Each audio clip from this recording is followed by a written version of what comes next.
Hello बच्चों, कैसे हो आप सब लोग।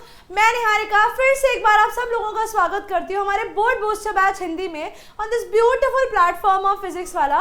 और बच्चों, आज हम लोग करने वाले हैं कुछ दो सिमिलर से थीम वाले चैप्टर्स और एक पोएम को जिसका नाम है द बॉल पोएम और दूसरा है द सरमन एट बनारस। अभी ये दोनों के दोनों चीज़ें जो है ना, ये पोएम और प्रोज, ये दोनों हमें एक बहुत ही इंटरेस्टिंग सा लाइफ, इंटरेस्टिंग तो कह सकते हैं, साथ में इम्पॉर्टेंट लाइफ लेसन भी देता है, जो लाइफ लेसन है ऑफ लॉस। मान लीजिए कि कोई चीज़ आपसे छिन जाए, वो कोई इंसान होगा और एक जगह पे होगी एक मटीरियलिस्टिक थिंग, यानी उसकी एक बॉल। तो आइए शुरू करते हैं हमारे इन दोनों चैप्टर्स की एक बढ़िया सी जर्नी को, जिसमें हम लोग लॉस के बारे में बहुत कुछ सीखने वाले हैं कि इंसान की ज़िंदगी में लॉस वो कैसे फेस करता है। पहले हम एक पोएम देखेंगे जिसमें एक छोटे बच्चे की कहानी है और वो बेचारा बच्चा बड़ा ही परेशान था क्योंकि उसकी जो बॉल थी ना वो खो गई थी। अब वो बॉल कैसे खो गई? अब वो बच्चा बॉल से खेल रहा था, फिर वो बॉल कूदते कूदते कूदते वो बॉल जो है ना एक हार्बर में, यानी एक पानी में एक पानी के बड़े से वाटर बॉडी में जाकर गिर जाती है। अब वो बेचारा बच्चा दुखी कि यार उसने तो उसकी बॉल खो दी, और वहीं से उसको अपनी लाइफ का पहला लेसन मिलता है। और वो लेसन ये होता है बच्चों की ज़िंदगी में लॉस एक बहुत ही इंपॉर्टेंट कॉन्सेप्ट है। लॉस ज़िंदगी में होता ही होता है। दिस इज समथिंग जिसको आप अवॉइड नहीं कर सकते हो। वो चीज़ों का लॉस भी हो सकता है, वो लोगों का लॉस भी हो सकता है। तो जितना जल्दी आप इस चीज़ को समझ लेंगे कि लॉस हमारी लाइफ का एक इम्पॉर्टेंट हिस्सा है, किसी चीज़ को खोना हमारी ज़िंदगी का एक इम्पॉर्टेंट हिस्सा है, तो वहाँ से हमारी ज़िंदगी जीना और आगे चीज़ों को लेकर जाना बहुत ही आसान हो जाता है। समझ में आया बच्चों? Loss is unavoidable. ये ज़िंदगी के अंदर जो लॉस होता है ना बच्चों, वो आप अवॉइड नहीं कर सकते हो। उसका खड़ा या उसकी जो लॉस है ना वो पीछे आता रहेगा। जैसे लॉस ऑफ टाइम अभी हो रहा है हमारे साथ, है ना, टाइम की कमी हो रही है। तो लॉस एक ऐसी चीज़ है जो आपकी ज़िंदगी में कॉन्टिन्यूसली चलता रहता है, you can not stop it. तो ये दोनों चीज़ें, द बॉल पोएम और सरमन एट बनारस, एक पोएम और एक चैप्टर, कैसे लॉस को दिखाती हैं किसी भी इंसान या किसी भी चीज़ की ज़िंदगी में, तो वही हम लोग आज इस दोनों चीज़ों में करने वाले हैं। तो आइए स्टार्ट करते हैं। वही करेंगे हम लोग हमारे समरी ऑफ चैप्टर्स, उसके शॉर्ट क्वेश्चंस और उसके लॉन्ग क्वेश्चंस को हम लोग हमारी आज की क्लास में देखने वाले हैं। सबसे पहली है हमारी द बॉल पोएम। तो आइए बॉल पोएम को देख लेते हैं। कविता गेंद खोने पर एक लड़के की दयनीय स्थिति के बारे में बताती है। ये पोएम जो है, जैसा मैंने आपको बताया, एक बच्चे की एक बॉल खो जाती है, तो उसके बाद जो उसकी पिटीफुल कंडीशन होती है, यानी जो उसकी बुरी कंडीशन होती है, उसको बताते हुए पोएम एक बड़ा ही सुंदर सा व्याख्यान करती है। ना जाने क्या करे, वह दुखी हो गया और हिल गया और असहाय महसूस कर रहा था। वह बहुत ज़्यादा दुखी था। क्यों? क्योंकि उसकी बॉल, बचपन से जिस बॉल से वो खेलता आया था, वो बॉल उससे दूर चली गई। यानी हम ये भी कह सकते हैं उसके बचपन से जो उस बॉल के साथ की मेमोरीज थी, जो चीज़ें उसकी बॉल के साथ कनेक्टेड थी, वो भी अब उसके हाथों से चली गई। वह हिल गया, मतलब ही वॉज शेकन, वो एकदम डर गया कि यार ये मेरे साथ क्या हो गया, और असहाय महसूस करने लगा। वो हेल्पलेस महसूस कर रहा था क्योंकि उसकी आंखों के सामने से ही ना बच्चों उसकी बॉल उससे छीन ली गई। His ball was taken away from him in front of his own eyes. अपनी आंखों के आगे ही उसने अपनी बॉल को खो दिया। तो भैया वो तो बहुत दुखी हो गया कि मेरे आंखों के आगे ही मेरी बॉल मेरे हाथों से छिन गई। तो he felt very bad for it कि यार ये मेरे साथ ही ऐसा क्यों हुआ। He was not able to understand कि मैंने ऐसा क्या गुनाह किया जो मेरे साथ ऐसा हो गया। कवि गेंद को गली के नीचे से पानी में जाते हुए देखता है। वो खुद कवि, यानी जो हमारे पोएट हैं, वो उस बच्चे को दूर से देख रहे थे। तो वो खुद देखते हैं कि किस तरीके से वो बॉल कूदते कूदते उछलते उछलते पानी में जाकर गिर जाती है। ऐसा लगता है कि लड़के पर नुकसान के प्रभाव से बेखबर बहुत खुशी से लुढ़कता हुआ और पानी में वह बॉल कूद गई या गिर गई। वो बॉल जो थी ना, वो बच्चे की मनोस्थिति से बिल्कुल ही अलग थी।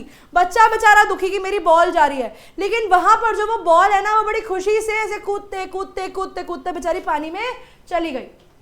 उस बच्चे के ऊपर जो प्रभाव हुआ उससे बेखबर वह बहुत खुशी से लुढ़कती हुई चली गई, कूद गई। कभी ने लड़के को सांत्वना देने का कोई प्रयास नहीं किया, उसने उसे कुछ भी सपोर्ट देने का या उसे सिंपैथी देने का कोई भी कोशिश नहीं करी। बिकॉज अगर वो चाहते, बच्चे को सिंपैथी देते और उसको बोलते कि बेटा कुछ नहीं होता, तू और बॉल खरीद सकता था, तो शायद से वो लाइफ लेसन जो वो बच्चे को देना चाहते हैं कि नहीं बेटा बॉल खो गई तो तुझे और मिल जाएगी, वो चीज़ उसको वो नहीं देना चाहते थे, वो चीज़ उसको वो नहीं सिखाना चाहते थे। वो चाहते थे कि बच्चा उस बॉल को खोने से लाइफ में एक बहुत ही इंपॉर्टेंट लॉस को समझ सके कि जिंदगी में चीज़ों का खोना बहुत ही नॉर्मल सी चीज़ है। आज अगर लाकर उसको एक नई बॉल दे दी जाएगी तो शायद से वो उसकी आदत बिगाड़ने वाली बात हो जाएगी, वो कभी भी जिंदगी के इस लेसन को कि लॉस हमारी जिंदगी का एक इंपॉर्टेंट महत्वपूर्ण हिस्सा है वो समझ नहीं पाएगा।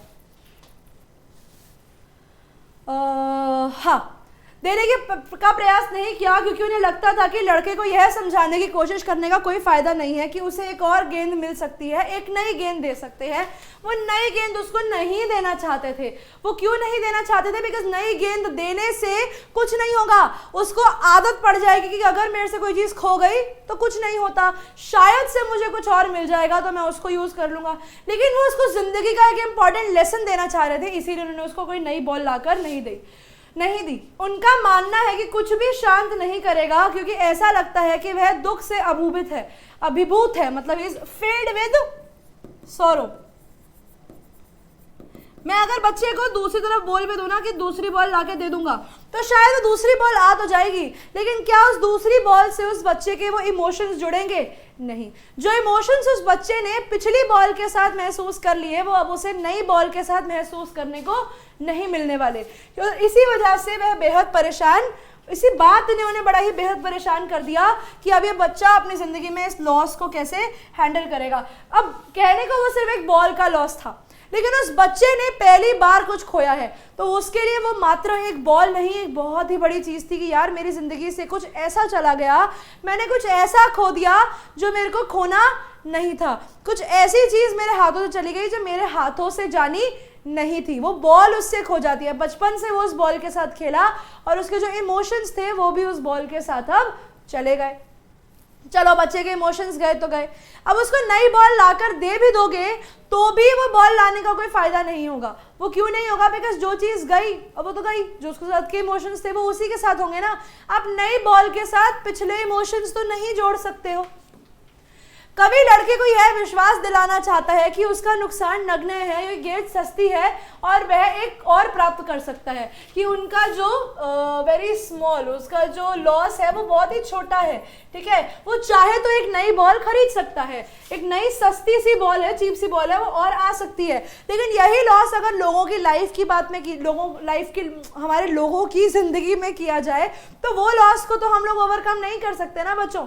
जैसे कि अब आप लोगों ने सरमन बनारस में आप लोग देखोगे कि अगर कोई इंसान आपकी जिंदगी से चला जाता है, यानी अगर उसकी मृत्यु हो जाती है, अगर वो इस धरती के लोक से सिधार जाता है, तो फिर उस लॉस का आप क्या करोगे? बॉल जैसा लॉस तो बहुत जल्दी पूरा हो सकता है, लेकिन जिंदगी में गए हुए लॉसेस, जिंदगी में खोए हुए लोग और समय और चीजें कभी भी वापस नहीं आती।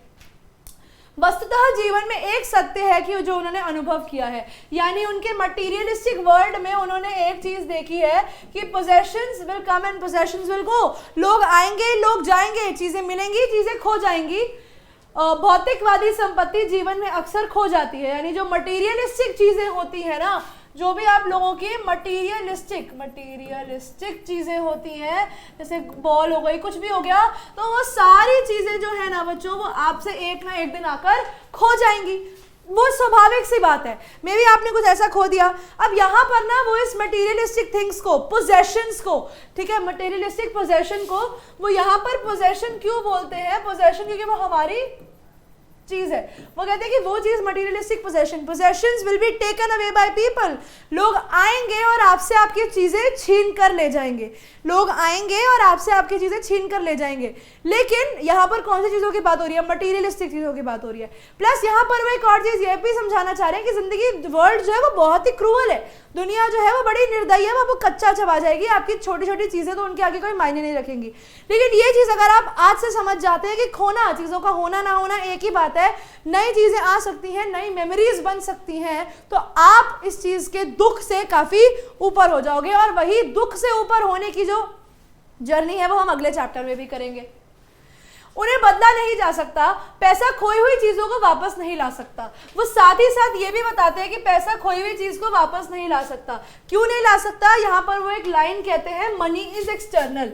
वो कहते हैं मनी जो है ना वो बाहरी है, मनी इज एक्सटर्नल। पैसे से आप सामान खरीद सकते हो, लेकिन उन चीजों से जुड़े हुए, पिछली चीजों से जुड़े हुए जो आपके इमोशंस थे, जो आपके ख्याल थे, जो प्यार था आपका पिछली चीजों के साथ, वो तो पैसों से नहीं खरीदा जा सकता।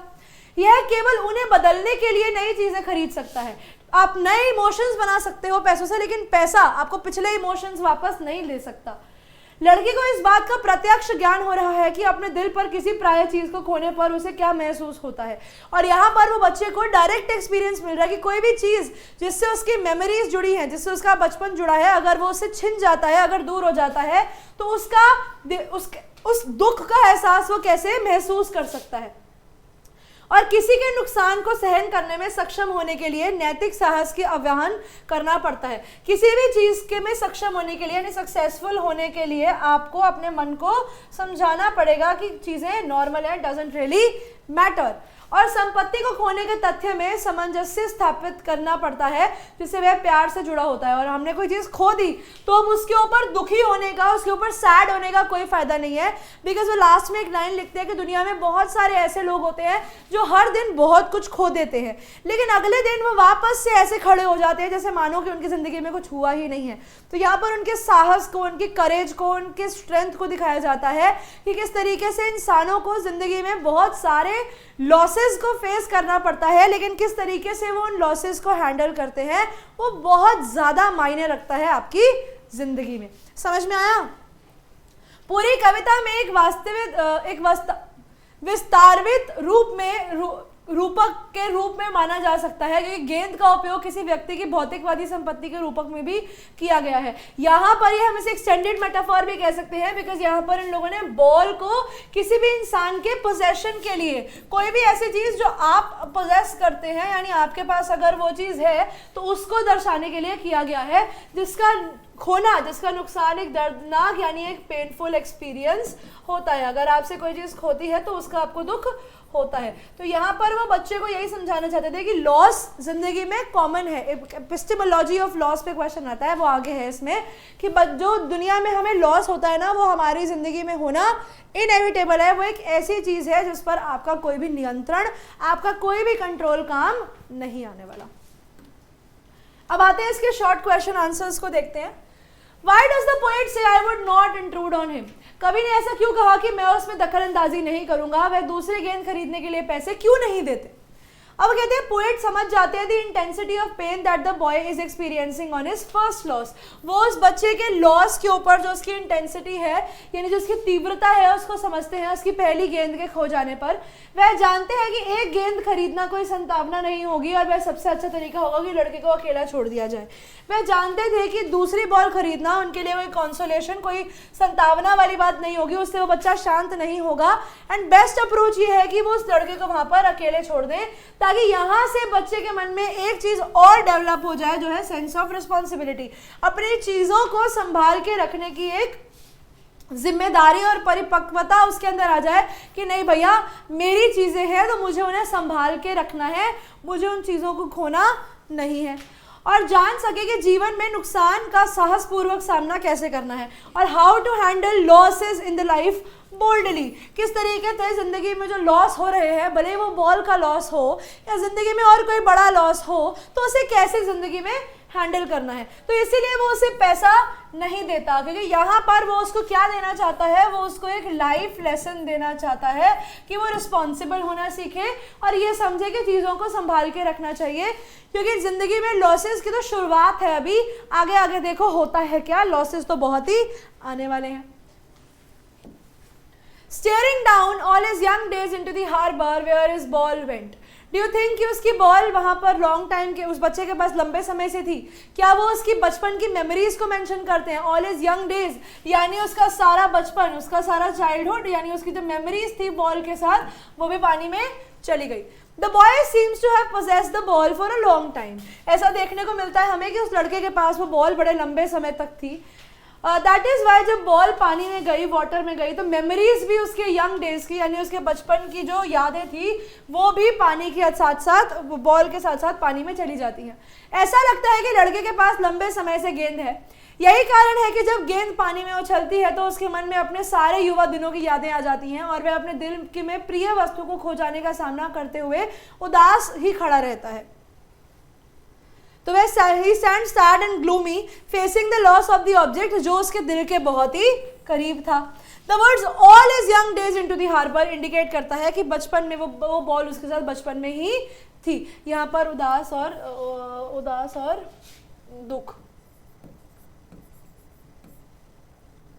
दुखी खड़ा रहता है, वह बड़ा ही उदास और दुखी खड़ा रहता है और ये सब उसके युवा दिन हार्बर में इंगित करता है, यानी दिखाता है कि उसके सभी युवा दिनों में वह लड़के के पास गेंद थी, कि बचपन से ही उसके पास वो गेंद हुआ करती थी। इन द वर्ल्ड ऑफ पोजेशंस, जैसा मैंने बोला ना कि वहां पर वो कहते हैं इन द वर्ल्ड ऑफ पोजेशन, ऐसी चीज जिसमें सब लोगों के पास कुछ ना कुछ होगा। In the world of possession refers to the materialistic world, वो यहाँ पर भौतिकवादी दुनिया की बात करते हैं, where people are so possessive about and emotionally attached to things that they don't easily share them with anyone. ये एक ऐसी दुनिया है जहाँ अधिक से अधिक लोग अपनी भावनात्मक रूप से अपनी चीज़ों से जुड़े होते हैं, उनके इमोशंस होते हैं उन चीज़ों के साथ, इसीलिए वे उन्हें किसी के साथ भी साझा नहीं करते हैं, यानी किसी के साथ भी शेयर नहीं करते हैं। रादर बल्कि वे इसी बात पर अधिकार जताते हैं कि उनका क्या है और अधिक से अधिक चीज़ों को अपने कब्जे में करने की कोशिश करते रहते हैं। टू कलेक्ट, अपने ही कब्जे में डालने की कोशिश करते रहते हैं कि सब कुछ ही मैं ले लूं, बिकॉज इंसान जो है वो सेल्फिश है। तो यहाँ पर वो उसको ये समझाना चाहते हैं कि अभी तो बच्चे तेरी गलती की वजह से तेरी बॉल हार्बर में चली गई, पानी में चली गई, लेकिन जिंदगी में ऐसे बहुत मौके आएंगे जहाँ लोग तुमसे चीज़ों को छीन लेंगे, तब तुम्हें उस सिचुएशन को कैसे हैंडल करना है। अब वो कहते हैं क्या बच्चे ने कुछ और चीज़ें बचपन में कभी खोई होंगी, तो बताओ कि आप कैसे बता सकते हो। बॉय ने बचपन में शायद ही कभी कुछ खोया होगा। The boy has not lost anything earlier, it is indicated by the words he senses his first responsibility, जिसमें वो कहते हैं उसने अपनी पहली रिस्पॉन्सिबिलिटी सेंस करी। पहली रिस्पॉन्सिबिलिटी सेंस करी का मतलब आज से पहले उसने कुछ भी नहीं खोया होगा। इन अ वर्ल्ड ऑफ पोजेशंस, ऐसा जहाँ पे दुनिया में हर एक इंसान के पास कुछ ना कुछ है। अल्टीमेट शेकिंग ग्रीफ, बड़ा ही ज्यादा दुखी हो जाना उसको, वह कांप रहा है। He stands rigid, trembling, और वहां पर वो एकदम ऐसे कठोर तरीके से खड़ा है, सीधा खड़ा है कि शिट ये मेरे साथ क्या हो गया। वो दिखाता है कि उस बॉल के खोने से जो लॉस उसको फील हो रहा है, जो शॉक उसको लग रहा है, और पहली बार वो कोई चीज़ खो रहा है, इसीलिए उसके इमोशंस इतने इंटेंस हैं, इसीलिए उसके इमोशंस इतने ज़्यादा डीप हैं। तो यही चीज़ डिपिक्ट करती है, यही चीज़ दिखाती है कि उसने ज़िंदगी में पहली बार लॉस को फेस किया है। उसने क्या किया है, उसने जिंदगी में पहली बार लॉस को फेस किया है। समझ में आया बच्चों? आई होप यहाँ तक किसी को कोई भी डाउट, परेशानी, दिक्कत नहीं होगी। Why does the poet say that the boy is learning from the loss of the ball? Poet ऐसा क्यों कहता है कि बच्चा जो है वो बॉल के खो जाने पर कुछ सीख रहा है? इसको अपने शब्दों में व्यक्त कीजिए। जो लड़का है वो क्या सीख रहा है बच्चों? वो सेंस ऑफ रिस्पॉन्सिबिलिटी सीख रहा है। वो ये सीख रहा है कि किस तरीके से अपनी चीज़ों को संभाल के रखना चाहिए, वरना वो चीज़ें कुछ इतनी दूर चली जाएंगी, वो लोग हों, चीज़ें हों, कि वो आपके पास वापस नहीं आ पाएंगी। और आप अपने पोजेशंस को और ज़्यादा कॉशियसली, बहुत ज़्यादा ध्यान से और बड़े ही ज़्यादा पास उसे अपने रखें ताकि वो आपसे खोए नहीं। वह नुकसान की प्रकृति सीख रहा है और यह भी सीख रहा है कि इनका सामना कैसे करें, क्योंकि नुकसान जीवन का एक अनिवार्य हिस्सा है। वो जानता है कि जीवन जो है लाइफ का एक इनएविटेबल पार्ट है, एक ऐसा पार्ट है जिसको आप अवॉइड नहीं कर सकते, वो एक अनअवॉइडेबल हिस्सा है आपकी जिंदगी का। The loss of ball imparts a lesson in him. ये जो बॉल का लॉस है ना, ये उसको एक लेसन देता है, एक जिंदगी का एक सीख देता है कि कैसे लॉसेस के साथ कोप करना है, यानी किस तरीके से लॉसेस को हैंडल करना है, कैसे अपने मन को समझाना है और दिल को रेडी करना है कि ठीक है, हो गया, अब इसके आगे मैं कुछ नहीं कर सकता, मुझे ज़िंदगी में आगे बढ़ना पड़ेगा, and have to take it stride, ताकि वो आगे ज़िंदगी में बढ़ सके। तो वो कहते हैं कि क्योंकि ये नुकसान, हाँ, गेंद का नुकसान उसके लिए उसको एक सबक देता है, उसको एक लेसन देता है कि बिना हिम्मत हारे नुकसान का सामना कैसे करें और जीवन में उसकी प्रगति में यानी उसको प्रोग्रेस में कैसे लेकर जाएं, क्योंकि इंसान जो है वो ठोकरें खा खा के सीखता है। तो ठोकरें खाओ, चीज़ें खोती हैं, कोई दिक्कत नहीं है, खोने दो, बिकॉज वही चीज़ें हैं जो आपको लाइफ में कुछ करके जाने का एक्सपीरियंस देके जाएंगी, ताकि वह खड़ा हो सके और ज़िंदगी में आगे बढ़ सके। अब जो खो गया, वो वापस नहीं आ सकता। Oh there are other balls, जब वो कहते हैं कि बच्चे को बोलोगे कि अरे कोई नहीं, ये बॉल नहीं तो कोई और बॉल सही, ये लाइन क्या दिखाती है? ये फ्रेज कहता है कि जो लॉस ऑफ बॉल है should not make the boy so sad. अब इस बॉल के नुकसान से बच्चे को इतना दुखी नहीं होना चाहिए, बिकॉज बॉल है, मटीरियलिस्टिक चीज है, अभी नहीं है तो दूसरी आ जाएगी, it is not a loss for him. Loss वो होता जो जिंदगी में कभी भी फुलफिल नहीं किया जा सकता। बॉल है, बॉल तो और आ जाएगी, there is no issue, ball तो और मिल जाएंगी, and it can be compensated, इसकी भरपाई की जा सकती है। One loss should not bring to life to a standstill because there are other possessions and one must move on to gain more. वो कहते हैं एक नुकसान से जीवन में ठहराव नहीं आना चाहिए, क्योंकि अन्य संपत्तियां और भी ऐसी चीजें हैं जिन्हें भी आपको हासिल करने के लिए मेहनत करनी है, अभी भी आपको आगे बढ़ना है। अगर आप इस चीज में हार जाते हो, ये सोचकर हार जाते हो कि चलो यार मेरी बॉल खो गई, अब मेरी जिंदगी कैसे चलेगी, तो वो एक बड़ी ही गलत चीज है, बिकॉज बॉल एक तुच्छ सी, एक छोटी सी चीज है, उस पर इतना दुखी नहीं होना चाहिए।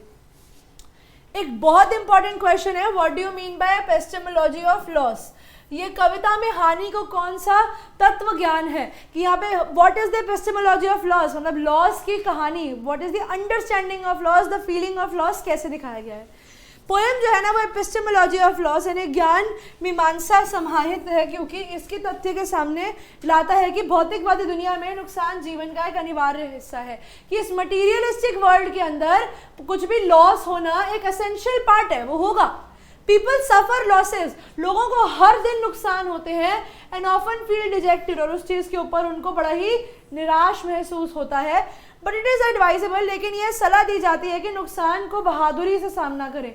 कुछ भी खोया अगर आपकी ज़िंदगी में, वो भले ही इंसान हो या भले ही कोई पोजेशन हो, कोई चीज़ हो, आपको उसका सामना बड़ा ही ज़्यादा ब्रेवली, बड़ी पावर के साथ करना चाहिए। और कभी भी अपने मन में जो ग्रीफ है, यानी अपने मन में जो दुख है उस चीज़ को लेकर, कभी भी उस दुख को अपने आप को ओवर पावर नहीं करने देना चाहिए। उस दुख से कभी भी इतना दुखी मत हो जाओ कि अपनी ज़िंदगी को जीना भूल जाओ। तो इस चीज़ को वो इस चैप्टर में हाईलाइट करते हैं कि दुख ऐसा ना हो जो आपके दिलो दिमाग पर जादू करके कब्जा कर ले, वो नहीं होना चाहिए। समझ में आया? अब आते हैं इस चैप्टर के लॉन्ग क्वेश्चन के ऊपर, जिसमें हम एक ही लॉन्ग क्वेश्चन देखेंगे। How do you think the poem contains a deep philosophy of life? ये पोएम जो है कहने को तो एक बॉल पे है, लेकिन हमारी जिंदगी का एक गहरा जीवन दर्शन देती है। वो कैसे? या वो कहते हैं नरेटर के अकॉर्डिंग क्या लाइफ लेसन है जो बच्चा इस बॉल के खोने पे सीखने वाला है, या क्या ये पोएम जैसे खोई हुई बॉल के बारे में है? इस पोएम से हमें और क्या सीखने को मिलता है? तो आइए देखते हैं इस पोएम से हम और क्या सीखते हैं। The narrator believes that the boy, after losing his ball, will learn life has many difficult situations for a person and that one has to put up with many losses in life.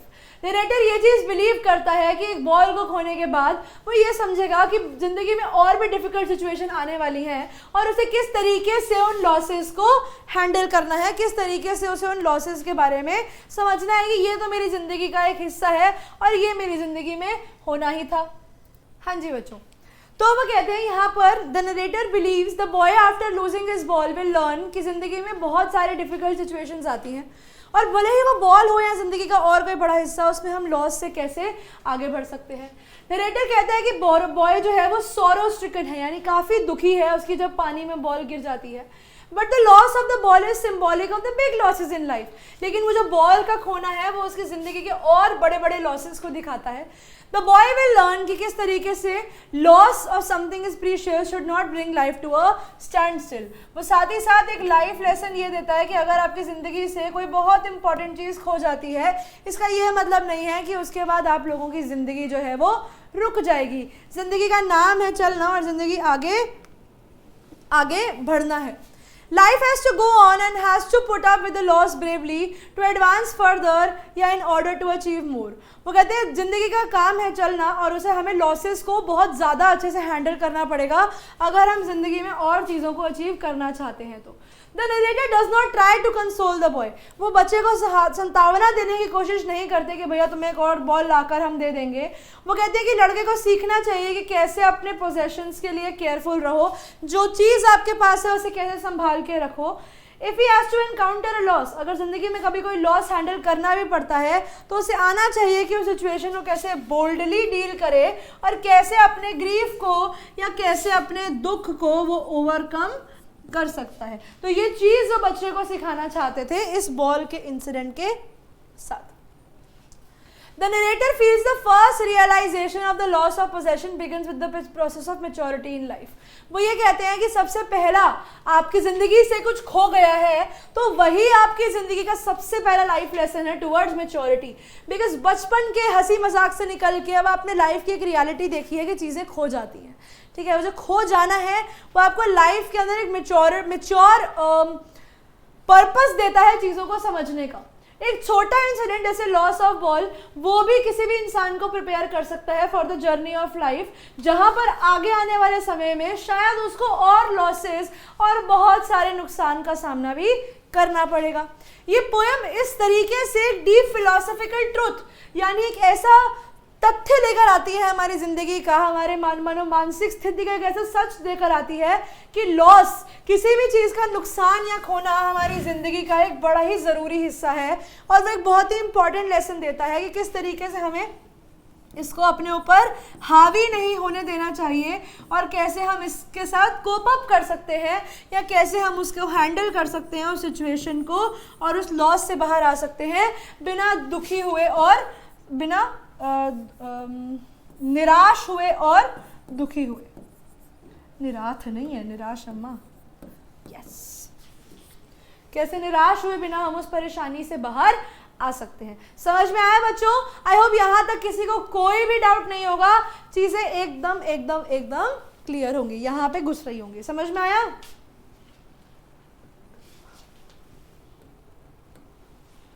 अब आते हैं हम लोग the sermon at Banaras के ऊपर। अब Sarman at Banaras किसके बारे में स्टोरी है बच्चों? सरमन एट बनारस जो है ना, सरमन यानी एक लेसन या एक वचन कह सकते हो या प्रवचन जो होते हैं हमारे, जो हमारे प्रवचन दिए जाते हैं, कोई लाइफ लेसन दिया जाता है, उसी को हम लोग कहते हैं, क्या कहते हैं? उसको कहते हैं हम सरमन। तो ये स्टोरी जो है ना बच्चों, ये है हमारे गौतम बुद्धा के बारे में। गौतम बुद्धा कौन थे? गौतम बुद्धा थे सिद्धार्थ गौतम। ये साक्या क्लैन के लीडर नहीं, उनके राजा के बेटे हुआ करते थे जिन्होंने बुद्धिज्म धर्म का इजाद किया था, जिसने उसको ढूंढा था। तो अब क्या होता है ना बच्चों, बचपन से ही ये बड़े सेफ एनवायरनमेंट में रहते थे। सेफ एनवायरनमेंट में उन्होंने कोई दुख नहीं देखा जिंदगी में। उन्होंने अपनी जिंदगी के पहले 15 साल कोई दुख देखे ही नहीं। दुख तो उन्हें पता ही नहीं था होता क्या है जिंदगी का। वो बस अपनी चैन की जिंदगी जीते आ रहे थे। वो पढ़ाई भी करी उन्होंने, उनके बच्चे भी हो गए, उनकी शादी भी हो गई। वो जाते हैं, एक दिन घर से बाहर निकलते हैं और घर से बाहर निकल के वो 4 ऐसी चीज़ों को देख लेते हैं जो उनको दुनिया में सैडनेस को दिखाता है और किसी भी इंसान की हेल्पलेसनेस को दिखाता है, उसकी बेबसी को दिखाता है, हेल्पलेसनेस। पहला उन्होंने क्या देखा? उन्होंने एक ओल्ड मैन देखा, यानी जो क्या दिखाता है भैया, जो ओल्ड एज दिखाता है, जिसमें इंसान अकेला हो जाता है, वो बड़ा बेबस हो जाता है, असहाय हो जाता है। फिर उन्होंने एक सिक मैन देखा, फिर उन्होंने एक बीमार आदमी देखा कि अच्छा लोगों को बीमारियां होती हैं, वो बीमारी में कुछ कर नहीं पाते, उनका शरीर ढल जाता है। तीसरा उन्होंने एक डेड बॉडी देखी।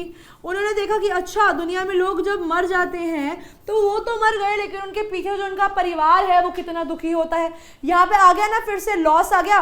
ऊपर हो गया loss of time, loss of age, यहाँ पे आ गया लॉस ऑफ हेल्थ, नीचे आ रहा है लॉस ऑफ पर्सन। और चौथा उन्होंने देखा एक ओल्ड मॉन्क। उन्होंने एक साधु को देखा जो क्या मांग रहा था, जो भिक्षा मांग रहा था खाने के लिए, यानी उन्हें खाने के लिए दर बदर पे भटकना पड़ रहा था। एक गरीब इंसान जो भीख मांग रहा है, जो बोल रहा है कि भैया मुझे कुछ खाने को दे दो। तो यानी उन्होंने 4 चीज़ों को देखा जो उनको दिखाता है कि दुनिया में जैसे मैं चीज़ों को देख रहा हूँ, दुनिया वैसी नहीं है। दुनिया बहुत ज़्यादा दुखी है, दुनिया में बहुत ज़्यादा दुख है जो उसको यहाँ पर क्लियर देखने को मिल रहा है। वो लोगों को दुख को देख पा रहे हैं, ये समझ पा रहे हैं कि अच्छा दुनिया में तो लोग बहुत ही ज़्यादा दुखी हैं। समझ में आया?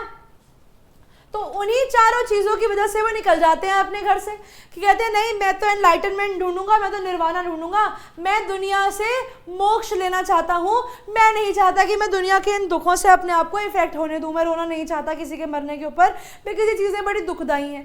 तो क्यों ना मैं अपने मन को समझा लूँ कि नहीं ये सब चीज़ें तो मेरी ज़िंदगी में होनी ही है, ये मेरी क्या ये सबकी ज़िंदगी में होनी है, तो इस चीज़ के ऊपर दुखी होकर क्या फ़ायदा।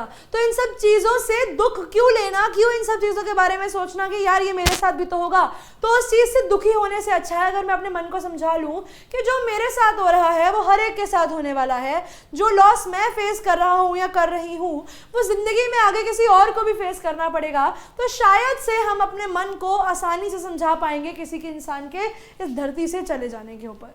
तो इसके ऊपर गौतम बुद्ध एक सरमन देते हैं, एक पूरा का पूरा प्रवचन देते हैं बनारस में, और ये उनके निर्वाणा अटेन करने के बाद उनका पहला वो था प्रवचन था ये, जिसमें वो जिंदगी में लाइफ और डेथ को दिखाते हैं।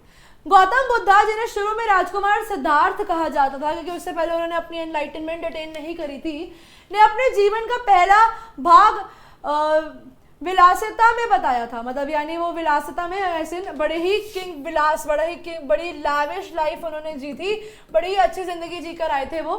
उन्होंने अपनी स्कूली शिक्षा प्राप्त की, शादी की और अपना परिवार के साथ में रॉयल्टी का जीवन व्यतीत करते थे। यानी उन्होंने बड़े ही अच्छे तरीके से अपनी ज़िंदगी को काटा। हालांकि 25 वर्ष की आयु में उन्होंने अपने महल, परिवार और सब संपत्ति को त्याग दिया और बीमारी, बुढ़ापा, मृत्यु और भिक्षक भीख के रूप में दुनिया को कष्टों के साथ मुठभेड़ के बाद आत्मज्ञान की तलाश में दुनिया में से चले गए। जब भाई मैं बता रही, जब उन्होंने वो 4 चीज़ें देखी, उन्होंने देखा बीमारी, सिक मैन, उन्होंने देखा ओल्ड एज, उन्होंने देखी डेड बॉडी, उन्होंने देखा भिक्षुक भीख यानी एक ओल्ड मॉन्ग जो खाना मांग रहा था, एक ओल्ड मैन जो खाना मांग रहा था। ये चारों चीज़ों में बेबसी, लाचारी, भूख, गरीबी, loss of health, loss of life, ये सब जब उन्होंने देखा तो उसके बाद उन्हें लगा कि यार मेरे को दुनिया में आत्मज्ञान यानी मुझे सेल्फ एनलाइटनमेंट, सेल्फ नॉलेज की बहुत ज़रूरत है कि सब कुछ मैं बाहर ढूंढने जा रहा हूँ, सब कुछ तो मेरे मन में है। वो कस्तूरी वाली लाइन आ जाती है, जैसे हिरण कस्तूरी पूरे दुनिया में ढूंढ रहा था रामायण के अंदर, लेकिन वो थी उसकी खुद की नाभि में। यानी हम खुशियाँ दुनिया में ढूंढते हैं, शांति दुनिया में ढूंढते हैं, सेटिस्फैक्शन दुनिया में ढूंढते हैं, वो हमारे खुद के अंदर ही होती है। भिक्षा के लिए 7 वर्षों के लिए वे लंबे समय के बाद वह एक पीपल के पेड़ के नीचे जाकर बैठ के उन्होंने आत्मज्ञान प्राप्त करने के बाद ही उठने का संकल्प किया। 7 वर्षों तक वो जंगलों में घूमते रहे, समझते रहे कि मैं कैसे आत्मज्ञान को हैंडल करूं, मैं कैसे आत्मज्ञान ले आऊं अपने अंदर, लेकिन नहीं हो पाया। फिर फाइनली उन्होंने डिसाइड किया कि वो एक पीपल के पेड़ के नीचे बैठेंगे और अब वहां से तभी उठेंगे जब उनको आत्मज्ञान प्राप्त हो जाएगा, जब उनको एनलाइटनमेंट मिल जाएगी। 7 दिनों की अवधि में उन्होंने मेडिटेशन करी और 7 दिनों के अंदर ही उन्हें आत्मज्ञान की प्राप्ति हो गई और वे दुनिया में अपना ज्ञान प्राप्त करने के लिए प्रदान करने के लिए आगे बढ़ गए। अब उन्होंने सोचा कि जो मुझे मिला है उसे मैं अपने तक क्यों रखूं, क्यों ना उस चीज़ को मैं दुनिया में सबको बताऊं, और इसी चीज़ को फैलाने के लिए, इसी चीज़ को दुनिया में सबको बताने के लिए वो निकल पड़े। वो क्या करे, वो निकल पड़े दुनिया में सबको सब चीज़ों के बारे में बताने के लिए। मानव जाति के कष्टों को दूर करने के लिए बुद्ध ने अपना पहला उपदेश बनारस में दिया। वो लोगों को दुनिया में कष्टों से दूर करना चाहते थे। वो कहते थे इंसान के अंदर, इंसान को कष्ट क्यों भोगना पड़ता है, इंसान को कष्ट क्यों झेलना पड़ता है, वो इसीलिए क्योंकि इंसान की जो इच्छाएं हैं ना वो अनगिनत है। अब वो एक चीज़ मिली दूसरी चाहिए, दूसरी मिली तीसरी चाहिए, तीसरी मिली चौथी चाहिए, तो उन सब चीज़ों की वजह से इंसान कभी भी उन चीज़ों से बाहर नहीं आ पाता है। और क्योंकि वो इन सब चीज़ों से बाहर नहीं आ पाता है इसीलिए वह कष्टों को भोगता रहता है। गौतम बुद्ध जिन्होंने शुरू में हो गया ना, यह उपदेश उनकी गहरी अंतर्दृष्टि और ज्ञान को दर्शाता है। यह बुद्ध द्वारा कीसा गौतमी के एक लंबे प्रवचन के माध्यम से नहीं बल्कि एक व्यक्तिगत अनुभव के माध्यम से दिया गया है। एक औरत थी कीसा गौतमी, उनका इंसिडेंट तो बताया गया है, लेकिन यहाँ पर वो व्यक्तिगत यानी इंडिविजुअल लेवल के ऊपर भी उस बात को बताते हैं। जिसने अब ये औरत जो थी ना कीसा गौतमी, इसके बेटे की मृत्यु हो गई थी, छोटा बेटा था, इसके बेटे की मृत्यु हो गई थी। तो कीसा गौतमी अपने बेटे को अपनी गोदी में लेकर दुनिया जहान घूम रही थी और लोगों से मदद मांग रही थी कि प्लीज कुछ ऐसा कीजिए कि मेरा जो बच्चा है वो जिंदा हो जाए, वो वापस से इस धरती पे आ जाए, मैं कुछ भी करने को तैयार हूँ। लेकिन वो ये चीज नहीं समझ पा रही थी कि मरना, मृत्यु एक जीवन का सत्य है, किसी का दूर जाना एक सत्य है जो कभी भी ठीक नहीं किया जा सकता, वो वैसा का वैसा ही रहेगा। जिसने अपने बेटे को खोने वाले युवा माँ पर एक अमिट प्रभाव छोड़ा था। अब ये जो करेंगे ना, एक ऐसा प्रभाव जो कभी खत्म नहीं हो सकता।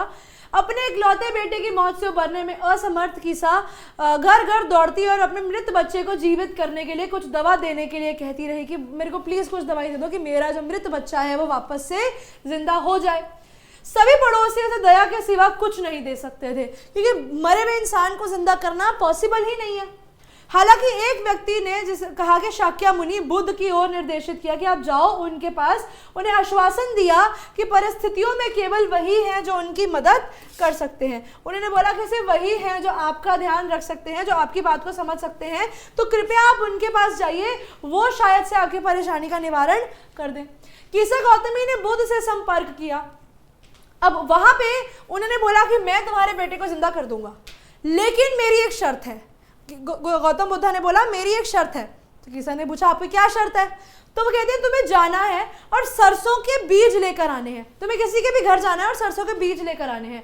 लेकिन उसमें ट्विस्ट ये रहेगा, लेकिन उसमें एक और बड़ा ही इंपॉर्टेंट पॉइंट, उन्होंने एक और शर्त रखी कि वो जो तुम बीज लेकर आओगी ना कीसा, वो किसी ऐसे घर के होने चाहिए जहां पर आज तक कोई मृत्यु नहीं हुई हो, जहां पर आज तक कोई भी मरा ना हो, सब तुम उसे देखे ही ना हो कि डेथ क्या होती है। सिर्फ ऐसे ही घर से अगर तुम मुझे सरसों के बीज लाकर दे देती हो, मस्टर्ड सीड्स लाकर दे देती हो, क्या लाकर देती हो, अगर तुम मुझे वहां से मस्टर्ड सीड लाकर दे देती हो तो मैं तुम्हारे बेटे को जिंदा कर दूंगा। तो कीसा गौतमी निकल पड़ती है कि चलो मैं ढूंढती हूं।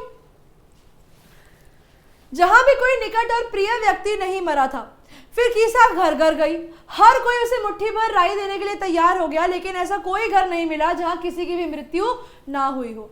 अंत में जब वो थक हार के बैठ जाती है तो वो दूर से देखती है कि किसी के घर में ना कोई बत्ती जल रही थी, कोई लालटेन जल रही थी, और वो देख रही थी कि किस तरीके से उस लालटेन की जो रोशनी है वो चमक रही है, फिर बुझ रही है, चमक रही है, फिर बुझ रही है। जैसे हमारी जोत की लौ होती है, वो बड़ी होती है और फिर ठंडी हो जाती है, फिर बढ़ती है, फिर कम हो जाती है।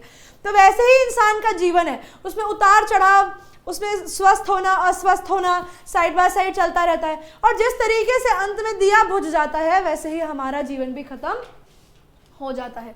अंत में उसने महसूस किया कि मृत्यु सभी के लिए सामान्य थी, किसी मेरा ही घर नहीं, मैं जिस जिस घर गई सबके घर में कोई ना कोई मरा है। यानी ये ऐसी चीज नहीं है जो मेरे साथ ही हो रही है, ये सबके साथ हो रही है, मृत्यु सामान्य है। उसे किसी भी बात का एहसास हो गया कि वह अपने दुख में स्वार्थी थी, कि वह चाहती थी कि वह एक मृत जीव को जिंदा कर सके। उसने अपने बच्चे की मृत्यु के साथ समझौता किया और निष्कर्ष निकाला कि सभी स्वार्थों को आत्मसमर्पण करके ही अमरता और अग्रसर किया जा सकता है। कि अगर मैं अपने जितने भी ख्याल है मेरे मन के अंदर, मैं उनको एक तरफ रख दूं, क्योंकि अगर मैं इस तरीके से दुखी होती रही तो शायद इस दुख से मैं कभी उभर ही नहीं पाऊंगी। और जिंदगी का ये एक बहुत बड़ा सत्य है कि जो चला गया, वो अब वापस नहीं आएगा। वो हमारे दिल में है, मन में है, लेकिन कब तक उनके जाने पे हम जिंदगी में रोते रहेंगे। हम रोएंगे, हम खुद को भी मार कर लेंगे, लेकिन क्या हमारे रोने से वो इंसान वापस आ जाएगा? नहीं आ पाएगा। बुद्ध ने घोषणा की कि मृत्यु सब भी नश्वर, बुद्धिमान या मूर्ख, युवा या वृद्ध, सबके लिए अपरिहार्य है। यानी ऐसी चीज है अपरिहार्य जिसको आप पराजित नहीं कर सकते, जिसको आप हरा नहीं सकते। मृत्यु एक ऐसी चीज है, वो आपको भी आएगी, वो अमीर को भी आएगी, वो गरीब को भी आएगी, और आप सब यहीं छोड़ के जाओगे, कुछ आप अपने साथ नहीं लेकर जा रहे। प्रत्येक प्राणी मृत्यु से अधीन है। हर व्यक्ति जो इस दुनिया में आया है वह मरेगा। मन की शांति और आनंद तभी प्राप्त कर सकते हो जब आप इस चीज को समझ जाएंगे कि मृत्यु जीवन का एक सत्य है, और ये सत्य आपको समझना पड़ेगा। यहाँ पर ना बच्चों वो पॉट का एग्जाम्पल देते हैं वो घड़े का एग्जाम्पल देते हैं कि जिस तरीके से घड़ा धरती की मिट्टी से बनता है वैसे हम भी धरती की मिट्टी से बनते हैं। जिस तरीके से घड़ा टूट के मिट्टी में मिल जाता है वैसे हम लोग भी घड़े की तरह मिट्टी में टूट के मिल जाते हैं, ठीक है। यानी वो पॉट का एग्जाम्पल देते हैं। वो राइप फ्रूट का एग्जाम्पल देते हैं। वो कहते हैं हम एक फ्रूट जैसे हैं, जिस तरीके से फ्रूट उगता है और कभी भी गिरने का डर होता है पके हुए फ्रूट का, वैसे ही हम इंसानों की ज़िंदगी में मरने का एक डर होता है। उसके अलावा वो हमें एग्जाम्पल देते हैं कि हम ऑक्स जैसे हैं, हम एक स्लॉटर हाउस जैसे हैं, कि जब आपके लिए लोग रो रहे होते हैं कि आपके कोई करीबी इंसान चला गया, जिसमें वो दुख मना रहे होते हैं कि ये जा रहा है, ये चला गया, दूर हो गया, उस समय भगवान ने बहुत सारे लोगों को, एक ही साथ में बहुत सारे लोग अलग अलग जगहों पर मर रहे होते हैं। यानी दुख आपके साथ नहीं है, दुख सबके साथ है।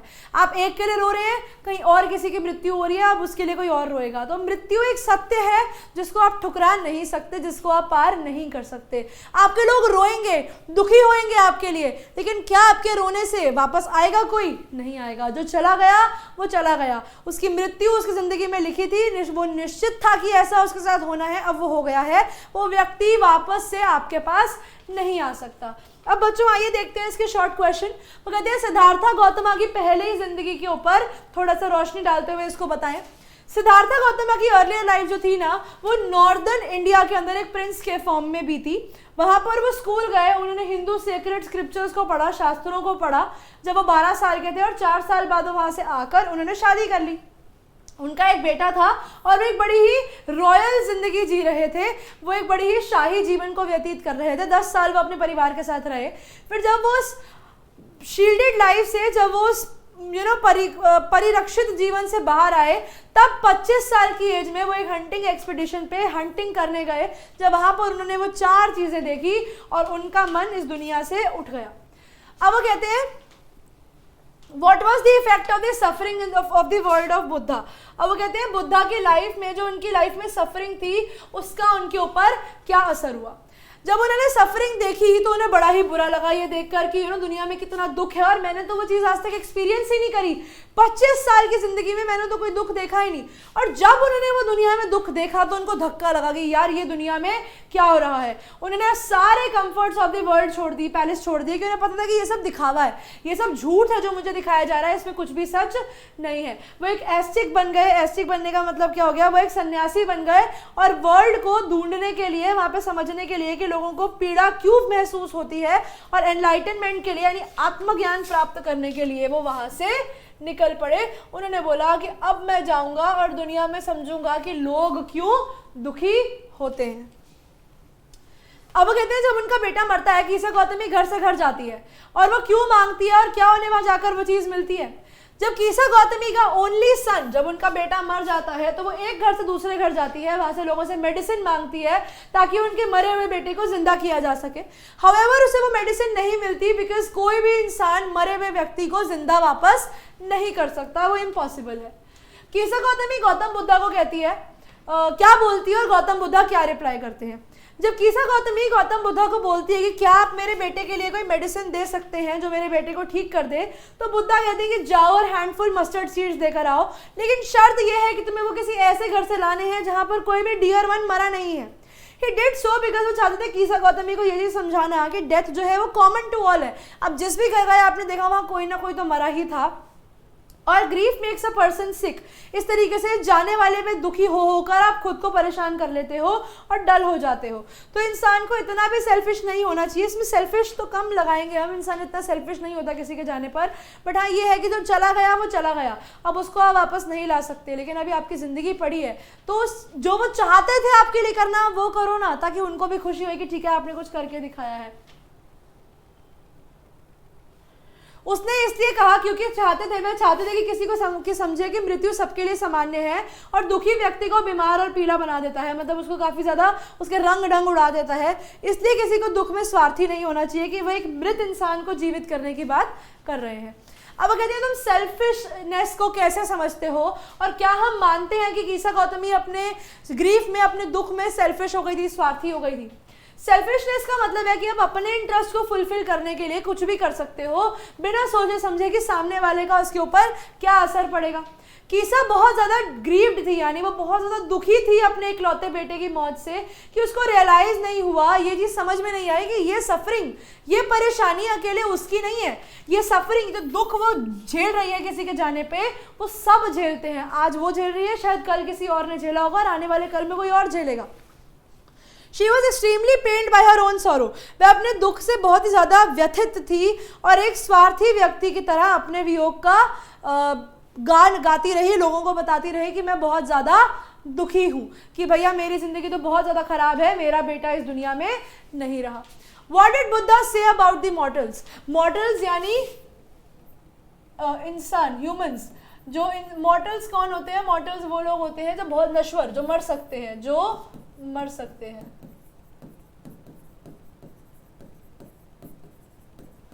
तो वो हमें पके फल और मिट्टी के बर्तन के बीच में क्या कंपेयर करते हैं?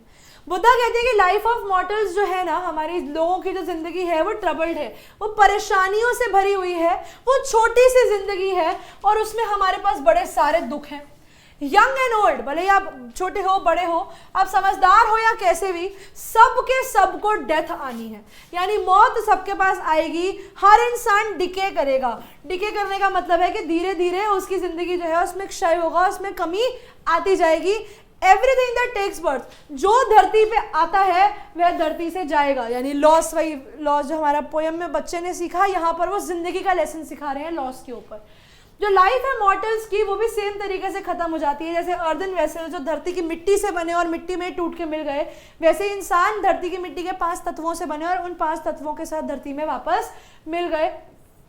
और जैसे राइप फ्रूट यानी पका हुआ फल गिरने की कगार पर होता है, वैसे ही हम इंसान भी जब दुनिया में आते हैं तो हम अपने मौत के समय को लेकर आते हैं। हम अपनी उल्टी गिनती, अपना उल्टा काउंटडाउन जो है वो साथ में लेकर आते हैं। ये गौतम बुद्धा ने अपने फर्स्ट बनारस के सरमन में क्या लेसन दिया?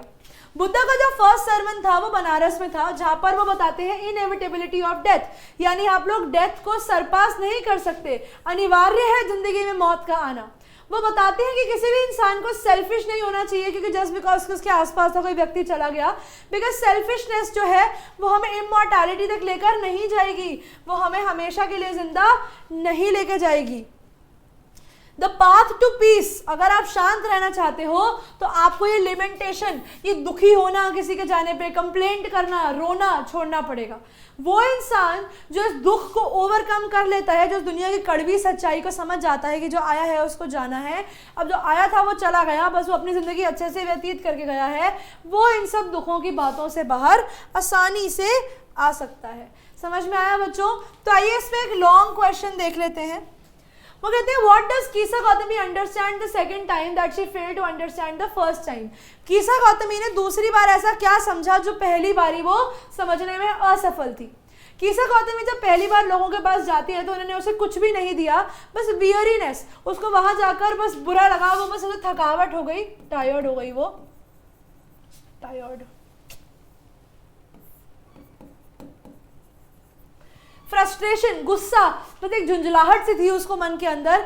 ना ही उसको कोई लेसन मिला और ना ही उसकी बात फुलफिल हुई कि उसका बेटा जिंदा हो जाए। हाउएवर जब वो सेकंड टाइम जाती है तो वो एक वाइज बंदे यानी गौतम बुद्ध के पास जाती है और वो समझ पाती है जो लॉस उसकी ज़िंदगी में हुआ है और उसको रिकंसाइल यानी उसको ओवरकम भी कर पाती है। इसे समझ में आता है कि ज़िंदगी में दुखी होने का कोई भी फ़ायदा नहीं है।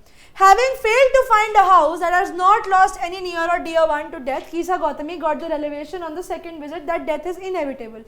जब वो दूसरी बार घूमने जाती है, ये देखती है कि हर घर जाके पूछा, सीट देने को सब रेडी थे, लेकिन जब वो शर्त बताती थी कि आपके घर में किसी की मौत नहीं होनी चाहिए, तो कोई भी उसको सीट नहीं दे पाता था। इससे उसको ये समझ में आता है, रेलेवेशन यानी उसको ये चीज़ क्लियर आउट हो जाती है कि मौत तो कॉमन है, वो हर एक को आती है। शी रियलाइज की life is like the light, हमारी ज़िंदगी जो है वो उस रोशनी की तरह है जो अभी फ्लिकर कर रही है, जो अभी जगमग जगमग कर रही है, लेकिन बहुत ही जल्दी जिस तरीके से जगमग करती नहीं हम ज़िंदगी की ऊंचाइयों पे होते हैं, फिर वो ऐसे ठंडी हो जाती है जब हम अपनी ज़िंदगी के बिल्कुल निचले हिस्सों पे होते हैं। और एक समय ऐसा आता है जब वो हमारी लौ जो है, जिस तरीके से घरों में बत्तियों की लौ बुझ जाती है, वैसे हमारी ज़िंदगी की लौ भी बुझ जाती है। शी केम टू नो कि कोई भी इंसान जो है वो मौत को चकमा नहीं दे सकता है, they can not escape death. उसकी सेकेंड विजिट जो है उसको विजडम देती है, उसको समझदारी देती है कि सेल्फिश होना ही उसकी ग्रीफ का रीज़न है। वो चाहती थी कि उसका बेटा जिंदा हो जाए क्योंकि वो बहुत ओवर अटैच थी अपने बेटे से, इसीलिए वो दुखी थी।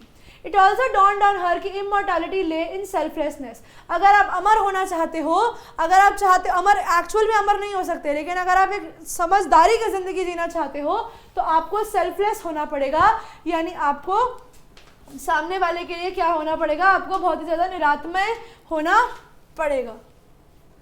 The Buddha wanted her to learn all this through a personal experience। वो चाहते थे कि ये लाइफ लेसन जो है उन्हें एक पर्सनल एक्सपीरियंस की वजह से आए, तो इसीलिए उन्होंने उसको बोला कि जाओ और सीड लेकर आओ, ताकि वो सिग्निफिकेंस ऑफ सेल्फलेसनेस को अपने ही हाथों से, अपने ही मन से समझ सके। समझ में आ गया बच्चों? आई होप यहाँ तक आप सब लोगों को ये क्लियर होगा। एक और बहुत इंपॉर्टेंट क्वेश्चन जो मैं आप लोगों को देना चाह रही हूँ, how has the loss been highlighted। Loss जो है वो कैसे हाईलाइट किया गया है, हाईलाइटेड इन किसमें, द बॉल पोएम,